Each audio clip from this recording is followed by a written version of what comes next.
बिस्मिल्लाहिर्रहमानिर्रहीम। अस्सलाम वालेकुम नाज़रीन, आप यूट्यूब चैनल देख रहे हैं। मैं इमरान खान हूँ। कुछ 4-5 लोग हैं, उन्होंने एक साथ ही एक बयानिया लॉन्च किया है और ये बयानिया जिन लोगों ने लॉन्च किया ये ज़्यादातर PMLN के करीबी लोग हैं। ना सिर्फ PMLN के करीबी लोग हैं बल्कि इनमें से कुछ का दावा है कि वो एस्टेब्लिशमेंट से भी खबरें लेकर आते हैं और बड़ी अहम खबरें जी हम ब्रेक भी करते हैं। अच्छा, बयानिया बड़ा अजीब है और उस बयानिए में ये दावा किया गया कि मोहम्मद बिन सलमान जो सऊदी अरब के क्राउन प्रिंस हैं, कुछ ने डायरेक्टली ये कहा कि सऊदी अरब के ज़रिए से अमेरिका को अप्रोच किया गया और अमेरिका की जो आने वाली हुकूमत है यानी ट्रंप की जो इंतज़ामिया है उन्हें पहले से सऊदी अरब में ये कहा गया सऊदी अरब की जानिब से कि पाकिस्तान में जो इस वक्त मौजूदा रजीम है उसके मुकाबले में इमरान खान को कोई सपोर्ट ना की जाए, बल्कि जैसे पाकिस्तान में मामला चल रहे हैं उन्हें वैसे ही पाकिस्तान में चलने दिया जाए। ये दावा किया गया। फिर एक दावेदार ने यह भी कहा कि मोहम्मद बिन सलमान के छोटे भाई हैं उनका जैरेड कुशनर के साथ, जैरेड कुशनर जो है वो डोनाल्ड ट्रंप के दामाद है, वो कहते हैं जी उनके साथ कोई उनका कारोबारी ताल्लुक है और बड़ा अच्छा ताल्लुक है। तो ये बात ठीक है कि उन्होंने पैसा लगाया हुआ है और ये मुझे कुछ अमेरिकन से भी कंफर्म किया कि उन्होंने पैसा लगाया हुआ और वो कारोबार में कोई शराकतदारी भी है। अब वहाँ पे उन्होंने ये क्लेम किया कि उनके ज़रिए से अप्रोच किया गया और उस अप्रोच के नतीजे में अमेरिका की जानिब से अभी कुछ खामोशी दिखाई दे रही है और ये खामोशी ऐसी नहीं है बल्कि बंदोबस्त कर लिया गया है और अमेरिका अब इमरान खान के साथ कुछ भी हो उसके ऊपर किसी किस्म की आवाज़ बुलंद नहीं करेगा। ये दावा उन लोगों ने किया है।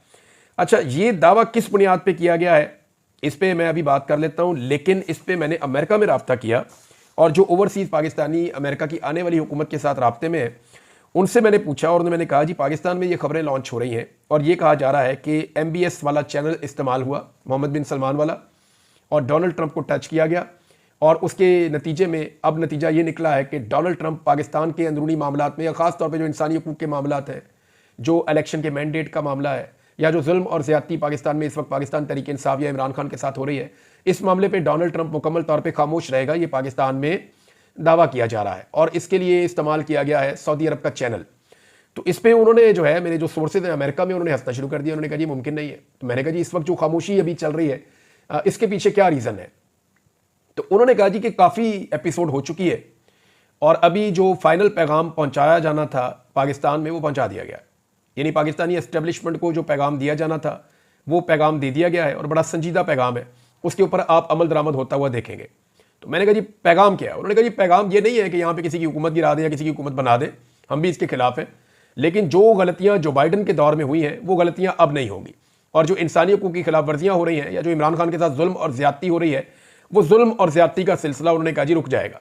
अब ये दावा है एक तरफ से जो अमेरिकन पाकिस्तानी है उनका कि जनाब मैसेज पहुँच गया है और बड़ी डेवलपमेंट्स आइंदा 20 दिन के अंदर हो जाएंगी।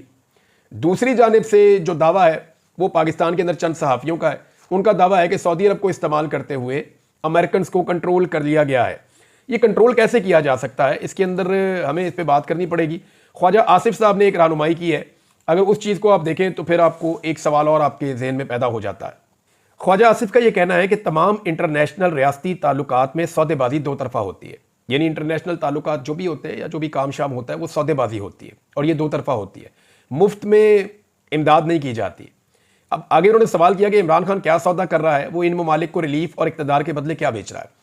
अव्वल तो बात यह है कि इमरान खान साहब का किसी भी मुल्क के साथ कोई राब्ता नहीं है, वो जेल के अंदर बंद है, उनका तो अपनी फैमिली के साथ राब्ता नहीं हो रहा, वो अपने बच्चों से राब्ता नहीं कर पा रहे, तो वो अमेरिका से राब्ता क्या करेंगे। दूसरी बात यह है कि क्या इमरान खान साहब ने अपनी पार्टी को कोई इंस्ट्रक्शन दी है? इमरान खान दे ही नहीं पाते। वजह यह है कि इमरान खान साहब की जितनी भी मुलाकातें होती हैं उन तमाम मुलाकातों के अंदर ऑडियो और वीडियो रिकॉर्ड होती है। इमरान खान साहब अक्सर कैमरे की तरफ मुंह करके बात भी करते हैं।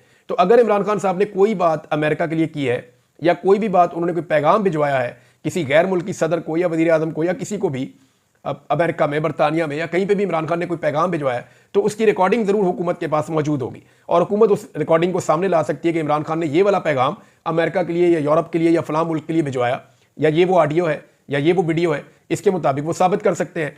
तो इमरान खान के पास तो ऐसी कोई सहूलत है नहीं कि वो पैगामबाजी कर सकें या चीज़ को बाहर पहुंचा सकें। लेकिन ख्वाजा साहब ने एक बड़ा अहम नुक्ता ज़रूर उठाया कि मुल्क अगर किसी दूसरे मुल्क की मदद करते हैं तो वो एक सौदेबाजी के नतीजे में करते हैं। तो अगर पाकिस्तान की जो मौजूदा हुकूमत है उसने डोनाल्ड ट्रंप को राज़ी कर लिया है कि जैसे हम कर रहे हैं हमें वैसे करने दो, तो इसके बदले में सौदेबाजी क्या की है? सवाल तो फिर ये भी उठता है। अब इस पे जो अमेरिकन पाकिस्तानी है उनका ये कहना है, उनका ये दावा है कि पाकिस्तान की जो हुकूमत है वो यहाँ पे कुछ ऐसी ऑफर्स कर रही है जो माजी में नहीं की गई। मिसाल के तौर पे जो ऑफ़र की गई है कि इसराइल के मामले पे, कश्मीर के मामले के ऊपर, ईरान और अफगानिस्तान के मामले के ऊपर अमेरिकन पॉलिसीज के मुताबिक पाकिस्तान अमल दरामद करेगा। लिहाजा ये ऑफर की गई है और इसके बदले में मांगा गया है कि इमरान खान के मामले में किसी किस्म की मुदाखलत अमेरिका ना करे, हम जैसे चाहते हैं जैसे कर रहे हैं हमें वैसे करने दिया जाए। उसकी एक वजह है, देखिए पाकिस्तान के ऊपर एक अजारादारी है एस्टेब्लिशमेंट की अजारादारी कई दहाइयों से है पाकिस्तान पे, और वो मिथ टूट नहीं रही। अब इमरान खान वो वाहिद आदमी है जिसने एस्टेब्लिशमेंट को शिकस्त दी है, हर मैदान में शिकस्त दी है। जुल्म और ज्यादती हुआ, वहां पे इतनी मार खाई इमरान खान ने, फिर भी खड़ा हो गया सीधा, तो यहां पे शिकस्त दी, फिर इलेक्शन के मैदान में शिकस्त दी, मकबूलियत के मैदान में शिकस्त दी, बयानिए के मैदान में शिकस्त दी। हर मैदान में इमरान खान ने पाकिस्तान की एस्टेब्लिशमेंट को शिकस्त दी है। अब अगर इमरान खान साहब कहीं इक्तदार में आ जाते हैं या वो पावर में आ जाते हैं, बाहर निकल आते हैं, तो फिर एस्टेब्लिशमेंट को बहुत बड़ी बड़ी मजीद शिकस्तों का सामना करना पड़ेगा, और उनकी जो एक अजारादारी कायम है पाकिस्तान के ऊपर, वो अजारादारी वैसे रहेगी नहीं।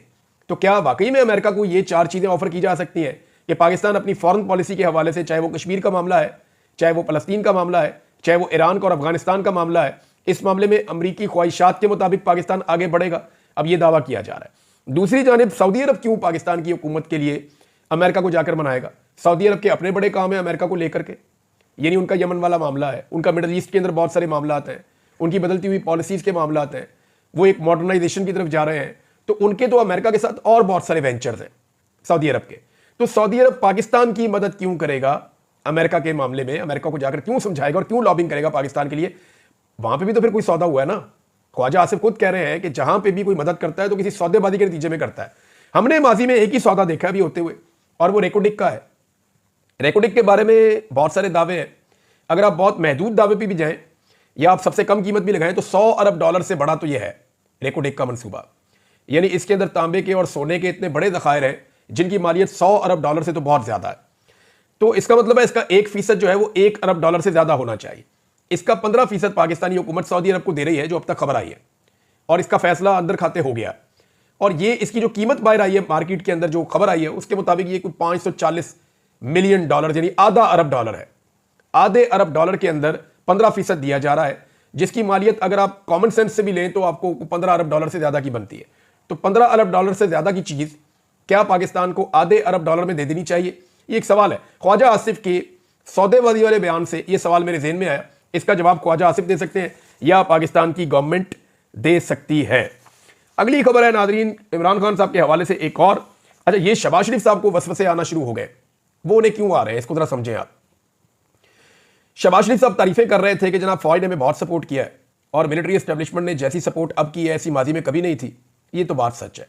यानी मिलिट्री एस्टेब्लिशमेंट ने किसी पॉलिटिकल पार्टी को इतना नहीं पीसा, इतना नहीं मारा जितना पाकिस्तान तहरीक इंसाफ को मारा है, और इतनी सपोर्ट किसी और इत्तेहाद को नहीं की जितनी ये पीडीएम के इत्तेहाद को पाकिस्तान में सपोर्ट मिली है। और ऐसा रिग्ड इलेक्शन भी इससे पहले कभी नहीं हुआ जैसा ये अब हुआ है। 1971 में एक ज्यादती हुई थी, उसके बाद ये ज्यादती हुई है। अब शहबाज शरीफ साहब ने बीच में कहा कि बीच बीच में उनको वसवसे भी आते हैं। ये वसवसे आ नहीं रहे, ये इमरान खान साहब ने टेक्निकली काम ही एक ऐसा किया जिसपे इनको वसवसे आ रहे हैं। मामला ये है कि जब इमरान खान साहब के साथ मुज़ाकरात शुरू हुए तो इनके दिमाग में ये चल रहा था कि इमरान खान साहब मांगेंगे मैंडेट वापस। इमरान खान साहब कहेंगे 8 फरवरी का जो मैंडेट है वापस करो। वो ये कहेंगे कि जनाब फौरी तौर पे 26वीं आईनी तरमीम को वापस लो, आईनी बेंच को जो है वो फौरी तौर पे ख़त्म किया जाए, हमारी मखसूस नशस्तें हमारे हवाले की जाएँ, सेनेट के इलेक्शन, बाकी चीज़ें। इमरान खान साहब सारी चीज़ें वो मांगेंगे जो उनके साथ ज्यादतियाँ हुई हैं। लेकिन इमरान खान साहब ने ऐसा कुछ भी नहीं मांगा। उन्होंने 2 चीज़ें ऐसी मांगी जो हुकूमत दे भी सकती है, यानी इससे हुकूमत नहीं जाएगी, ना हुकूमत गिरेगी, ना हुकूमत को कोई खतरा होगा। नंबर 1 वो कह रहे हैं जी जो सियासी कैदी हैं उनको रिहा कर दिया जाए, यानी जो अंडर ट्रायल है उनको रिहा कर दिया जाए। उतना बड़ा प्रॉब्लम नहीं है, अदालतों के ऊपर से दबाव हटा दिया जाए तो वो बेल करवा के बाहर आ जाएंगे और वो आज़ाद फिरना शुरू कर देंगे। उससे हुकूमत नहीं गिरेगी, हुकूमत उससे गिरेगी नहीं, उससे इमरान खान साहब भी बाहर आ जाएंगे, हुकूमत नहीं गिरेगी। दूसरा जो इमरान खान साहब का मुतालबा है वो भी बड़ा जायज़ है। वो कहते हैं जी 9 मई के ऊपर और 26 नवंबर के ऊपर जुडिशियल कमीशन बना दें। अब ये कमीशन के अंदर जो मेंबर्स होंगे वो तो हुकूमत ने मिलकर ही फैसला करना है ना। तो हुकूमत अपनी मर्जी के मेंबर्स लगा सकती है, अपनी मर्जी के TORs लगा सकती है, तो हुकूमत उसके अंदर भी कोई ना कोई रास्ता निकाल लेगी और वो इतना लंबा चला जाएगा वो इंक्वायरी में मामला, और कल को उसकी रिपोर्ट पब्लिक करनी है या नहीं करनी है भी हुकूमत की मर्जी है, तो उसको भी हुकूमत साल 2 साल लटका सकती है अगर चाहे तो इन 2 चीज़ों में तो हुकूमत नहीं गिर रही। फिर घबराहट किस बात की है? घबराहट इस बात की है कि इमरान खान ने वो क्यों नहीं मांगा जो उसको मांगना चाहिए था। तो वजह यह है कि इमरान खान को यह बात समझ आ गई है कि अब उनके बाहर आने का वक्त हो गया है। पब्लिक में उनकी मकबूलियत अपनी मिराज के ऊपर है, वो अवाम के अंदर बेहद मकबूल हो चुके हैं, बल्कि पाकिस्तान के बाहर आलमी सतह पर भी उनकी मकबूलियत बढ़ती चली जा रही है। यहाँ पर मैं आपको एक डाटा और दे देता हूँ। दुनिया में जो सोशल मीडिया के सार्फिन है ना, वो 5 अरब 22 करोड़ है। इतनी बड़ी तादाद है सोशल मीडिया को इस्तेमाल करने वालों की। अब इसमें मुसलमानों की एक बहुत बड़ी तादाद है। जो टोटल मुसलमान है दुनिया में वो 1 अरब 90 करोड़ मुसलमान है दुनिया में, यानी 190 करोड़ मुसलमान इस दुनिया में इस वक्त रहते हैं। अब सोशल मीडिया में इमरान खान साहब जो है वो 21वें नंबर पे हैं पूरी दुनिया में, और पॉलिटिशियन में पहले नंबर पे। जबकि इमरान खान साहब जो हैं वो मुसलमानों के अंदर जो बाअसर मुसलमान है पूरी दुनिया के अंदर 190 करोड़ मुसलमानों में 24वें नंबर पे इमरान खान साहब आते हैं। अब आप अंदाजा कर दें कि अल्लाह ताला जिस आदमी को मकबूलियत दे, इमरान खान साहब सिर्फ पाकिस्तान में नहीं पूरी दुनिया के अंदर मकबूल तरीन लोगों में से एक बनते जा रहे हैं। अब उन्हें यह पता है कि यह वक्त है बाहर आने का। अगर इमरान खान साहब अभी बाहर आ जाते हैं तो फिर वो हुकूमत को घुटने टेकने पर मजबूर कर सकते हैं। वो तहरीक चला सकते हैं, वो आईनी तरमीम के खिलाफ तहरीक चला सकते हैं, आईनी बेंच के खिलाफ तहरीक चला सकते हैं, वो मखसूस नशिस्तों के वापसी का मुतालबा कर सकते हैं, वो 8 फरवरी के मैंडेट की वापसी के लिए भी एक तहरीक चला सकते हैं। तो इमरान खान साहब दीवार के साथ हुकूमत को लगाने की कैपेसिटी रखते हैं, सिर्फ उनका बाहर आना जरूरी है। मेरे ख्याल में इमरान खान साहब ने अब यह फैसला किया है कि वो बाहर आएंगे। और वो बाहर कैसे आएंगे, इसके बारे में हामिद रजा कादमी साहब ने बड़ी जबरदस्त बात की है। उन्होंने कहा जी इमरान खान साहब बगैर स्टाम्प पेपर के जेल से बाहर आएंगे। इससे पहले वाला जो तरीकाकार है ना वो स्टाम्प पेपर वाला है, गारंटियों वाला है। ये नहीं करूंगा, वो नहीं करूंगा, मेरा ट्विटर बंद रहेगा अगले इतने हफ्ते के लिए, इतने महीने तक आपको हमारी आवाज़ भी नहीं आएगी, मेरी बेटी का भी ट्विटर बंद हो जाएगा, मेरा भाई जो है वो तो पहले ही गुमसुम रहता है, चुप रहता है, वो भी नहीं बोलेगा। तो इस किस्म के जो गारंटीज़ हैं वो मियाँ साहब देते रहे हैं। पीपल्स पार्टी भी ऐसी गारंटीज देती रही है। लेकिन बेनज़ीर भुट्टो की एक ऐसी शख्सियत थी जिनको वो अनकंट्रोलेबल थी, वो वही बात करती थी जो उनको जमहूरी लगती थी, और वो बहुत हद तक खुलकर बात करती थी बेनज़ीर भुट्टो। हालांकि हर एक में कोई ना कोई कमी होती है। इमरान खान साहब के भी बहुत सारे प्रॉब्लम्स होंगे, बेनज़ीर भुट्टो साहब के भी थे, लेकिन चंद चीज़ें बेनज़ीर भुट्टो की ऐसी थी जहां पे वो कंप्रोमाइज़ नहीं करती थी, खुलकर बात करती थी।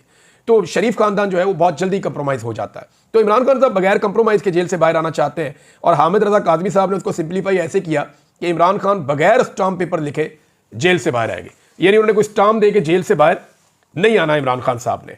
अब इसमें जो है कुछ लोग पहले इमरान खान साहब को दिन रात ताने देते थे, इमरान खान साहब के ऊपर ये एलिगेशन लगाते थे कि इनकी सोच जमहूरी और सियासी नहीं है।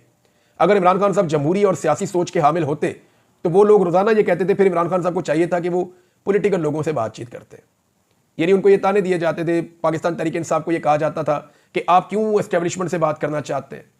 तो इमरान खान का जवाब यह है कि भाई जो इस वक्त इस मुल्क में जो कुछ भी कर रहे हैं उन्हीं से बात करनी है ना। असली फॉर्म 45 मेरे जो ले गए मैंने उन्हीं से वापस लेने हैं। इनके पास तो सिर्फ फॉर्म 47 है जो जाली है। मेरा असली फॉर्म 45 तो एस्टेब्लिशमेंट के पास है जिनसे मैंने वापस लेना है, तो मैं तो उन्हीं से बात करूंगा। ताकत उनके पास है, हुकूमत उन्होंने बनाई हुई है, इक्तदार उन्होंने छीना है, रजीम चेंज उन्होंने किया, सारा कुछ। तो इमरान खान साहब पहले ये कहते थे, लेकिन ये सारे उनको ताने देते थे। अब इमरान खान साहब ने सियासतदानों से बातचीत शुरू कर दी है। अब आप अंदाजा करें कि वही सारे सहाफी, वही सारे लोग जो कल तक इमरान खान साहब को ताने देते थे कि आप सियासतदानों से बात क्यों नहीं करते, वही सारे लोग अब ये कह रहे हैं कि इमरान खान साहब सियासतदानों से बात क्यों कर रहे हैं, ये तो पहले बात ही नहीं करते थे, अब ये बात क्यों कर रहे हैं। क्या इन्होंने घुटने टेक दिए हैं, क्या इन्होंने हार मान ली है, क्या ये कोई डील कर रहे हैं। तो अब इस किस्म के सवालात उठाए जा रहे हैं। तो इसमें ना एक पंजाबी की मिसाल है कि आटा गुन्नी है तो हिलदी क्यों है। यानी आटा आप गूंदेंगे तो आप हिलेंगे ही ना। तो मुज़ाकरात ना करे इमरान खान तो भी इमरान खान विलन है, इमरान खान मुज़ाकरात करे तब भी इमरान खान विलन है। लेकिन अच्छी बात यह है कि इमरान खान साहब ने इन सबको मखमसे में डाल दिया है कि एक्चुअली होने क्या वाला है इनमें से किसी को भी आइडिया नहीं है। जनरल बाजवा के हवाले से जो है वो देखिए आप वो बात कर सकते हैं।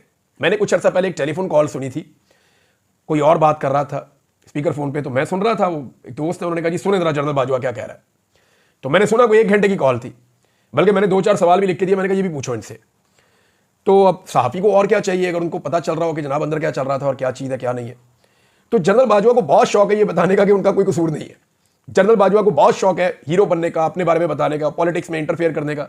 तो मुझे ऐसा लगता था कि जैसे ही उनके 2 साल पूरे होंगे 29 नवंबर को जनरल बाजवा बोलना शुरू हो जाएंगे।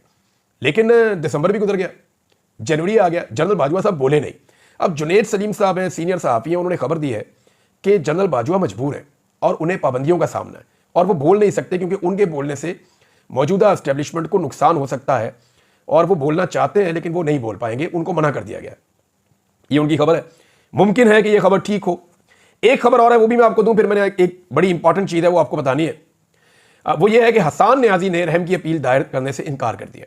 इमरान खान साहब के भांजे हैं और इनको भी प्रेशर दिया गया, इनके बहुत सारे दोस्तों ने मशवरा भी दिया कि आप रहम की अपील दायर करें। लेकिन ये हसन न्याजी साहब ने और उनके वालिद ने, उनकी वालदा ने, इन लोगों ने फैसला किया कि वो रहम की अपील नहीं करेंगे और फैसले का इंतज़ार करेंगे। बल्कि उनके वालिद ने कहा कि हमें इंसाफ चाहिए, हमें रहम नहीं चाहिए, हमें इंसाफ फराहम किया जाए।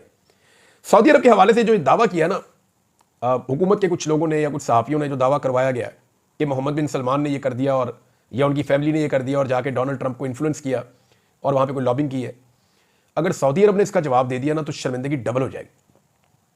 क्योंकि पाकिस्तान तहरीक इंसाफ के लोग सोशल मीडिया पे इस इशू को अब उठा रहे हैं और वो ये कह रहे हैं कि क्या वाकई सऊदी अरब इमरान खान को पसंद नहीं करता, क्योंकि ये दावा किया गया ना कि सऊदी अरब खुद भी इमरान खान को पसंद नहीं करता, मोहम्मद बिन सलमान। हालांकि इमरान खान साहब तो कहते हैं जी वो मेरा भाई है, और वो मोहम्मद बिन सलमान जो ऑन एयर कह चुके हैं वो भी ये कहते हैं जी मेरा तो बड़ा अच्छा ताल्लुक है। तो अब सवाल ये पैदा होता है कि पाकिस्तान तहरीक इंसाफ इस मामले को उठा रही है कि सऊदी अरब इसके ऊपर अपनी खामोशी तोड़े, और अगर सऊदी अरब ने, नॉर्मली वो नहीं तोड़ते अपनी खामोशी, लेकिन अगर सऊदी अरब ने इस पर अपनी खामोशी तोड़ी तो हुकूमत के लिए बड़ी शर्मिंदगी वाली सूरत पैदा हो जाएगी। नादरीन, एक और इशू उठा हुआ था, मैंने ये क्लेम किया था एक खबर को, मैंने इसको वीलॉग्स में भी बताया था, फिर मैंने भी एक ट्वीट किया। देखिए, एक तो जो हाफिज नईम साहब हैं जमात इस्लामी के सरबराह या अमीर, वो बड़े काबिल एहतराम है इस वजह से कि वो एक ज़बरदस्त पॉलिटिकल वर्कर है। दूसरी वजह उनकी ये है कि उन्होंने जाली फॉर्म 47 लेने से इनकार किया था। उनको भी एमएनए बनाया जा रहा था, उन्होंने इनकार किया कि मैं जाली फॉर्म 47 पे एमएनए नहीं बनूंगा। उन्होंने अपना उसूल बताया और बाद में उन्होंने ये बात सबके सामने भी रखी। तो ये दो चीज़ें उनकी बड़ी काबिल तारीफ है। लेकिन उन्होंने जब एक ऐसे कैदी को जो दर्जनों मरतबा ये कह चुका है कि वो इसराइल को तस्लीम नहीं करेगा, एक ऐसे कैदी को जो दर्जनों मरतबा ये कह चुका है कि वो फलस्तीनियों के साथ खड़ा है और जब तक उनको इंसाफ नहीं मिलता, उनको उनका हक नहीं मिलता, तब तक वो फलस्तीन के कॉज के साथ खड़ा रहेगा, वो अपने आप को पीछे नहीं हटा सकता। इस शख्स को, इस नौयत के शख्स को, जब वो कैद के अंदर है, मुश्किलात बर्दाश्त कर रहा है, उसके ईमान का इम्तिहान लेने का जो उन्होंने फैसला किया ना, और उस वक्त पे किया जब ये बारीक वारदात डाली जा रही थी पाकिस्तानी एस्टेब्लिशमेंट की जानिब से।